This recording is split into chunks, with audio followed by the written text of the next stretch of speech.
3 language policy. இல்லை நம்ம mother லாங்குவேஜான Tamil language, English and any regional language படிக்கணுங்க நியூ எஜுகேஷன் பாலிசி சொல்கிறாங்க. டோட்டலி 50 ரீஜனல் லாங்குவேஜஸ் இருக்குது.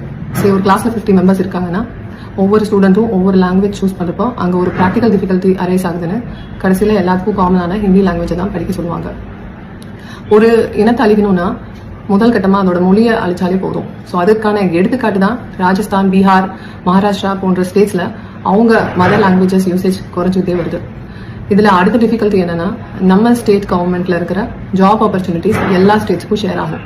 ப்ளஸ் இப்போ நீட் எக்ஸாம் ஆல் இண்டியா லெவலில் சீட்ஸ் ஷேர் ஆகிற மாதிரி ஒவ்வொரு யூனிவர்சிட்டிஸ், ஸ்டேட் கவர்மெண்டோட யூனிவர்சிட்டிஸ் அண்ட் எஜுகேஷன் இன்ஸ்டிடியூஷன்ஸ்லையும் ஆல் இண்டியா லெவலில் சீட்ஸ் ஷேர் ஆகிறப்போ நம்ம தமிழ்நாடுல இருக்கிற ஸ்டூடெண்ட்ஸ் அண்ட் யங்ஸ்டர்ஸ்க்கு எஜுகேஷனல் ஆப்பர்ச்சுனிட்டிஸும் யாருமே சொல்ல கிடையாது. பட் இப்பவும் எப்பவும் நம்ம ஸ்டேட்டுக்கு ஹிந்தி தேவையே இல்லை.